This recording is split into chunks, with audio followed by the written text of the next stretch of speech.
بسم الله الرحمن الرحيم. الحمد لله وكفى وسلام على عباده الذين اصطفى. أما بعد فأعوذ بالله من الشيطان الرجيم. بسم الله الرحمن الرحيم. رب اشرح لي صدري ويسر لي أمري واحلل عقدة من لساني يفقهوا قولي. صدق الله العلي العظيم. محترم حضرات، گزشتہ مکی اور مدنی آیات کے متعلق کچھ باتیں آپ حضرات کی خدمت میں پیش کی تھی. امید کرتا ہوں کہ وہ باتیں آپ کو سمجھ میں آئی ہوگی. آج انشاءاللہ تعالی قرآن کریم کا تدریجی نزول، اس کے متعلق کچھ باتیں آپ حضرات کی خدمت میں پیش کرتا ہوں. اس سے پہلے آپ کو یہ بتاتا چلوں کہ لفظ تدریج کا معنی ہوتا ہے تھوڑا تھوڑا، آہستہ آہستہ. اس معنی کو یاد رکھیے گا تاکہ جہاں کہیں بھی یہ لفظ آئے تو بات کو سمجھنے میں آسانی ہو.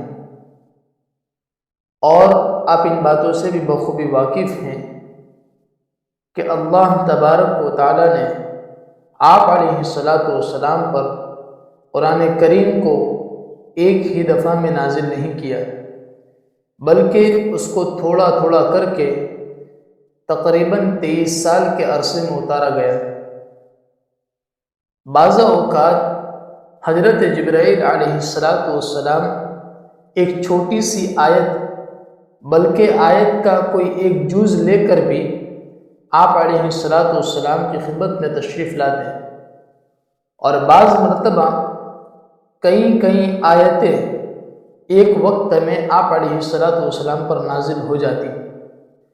قرآن کریم کا سب سے چھوٹا حصہ جو مستقلاً نازل ہوا وہ غیر اولی الضرر سورہ نساء کا ہے. یہ ٹکڑا ایک لمبی آیت کا ہے.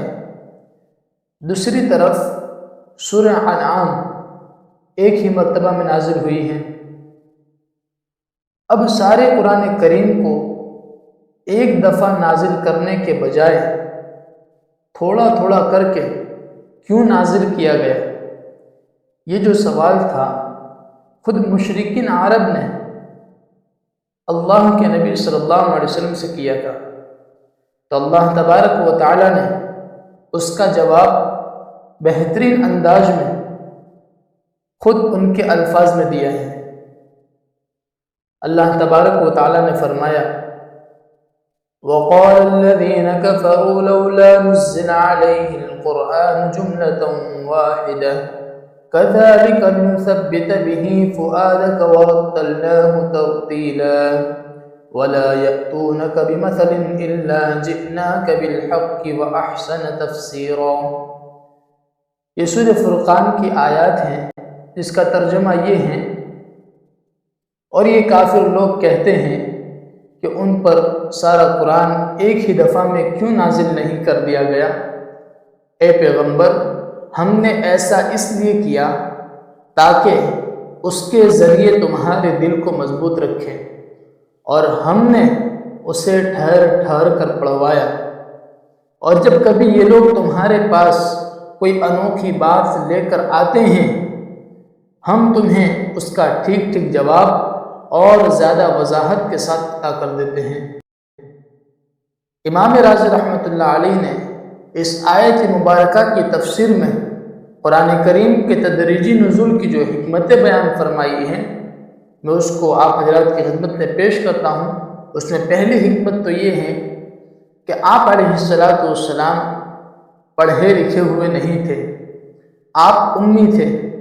اس لیے اگر سارا قرآن کریم ایک مرتبہ نازل ہو گیا ہوتا تو اس کا یاد رکھنا اور اس کو محفوظ کرنا آپ علیہ السلام کے لیے دشوار ہوتا.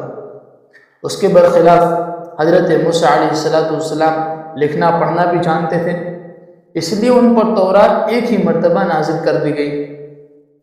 دوسری حکمت یہ ہے، اگر پورا قرآن کریم ایک دفعہ نازل ہو جاتا تو تمام احکام کی پابندی فوراً لازم ہو جاتی، اور یہ کام اس حکیمانہ تدریج کے خلاف ہوتا.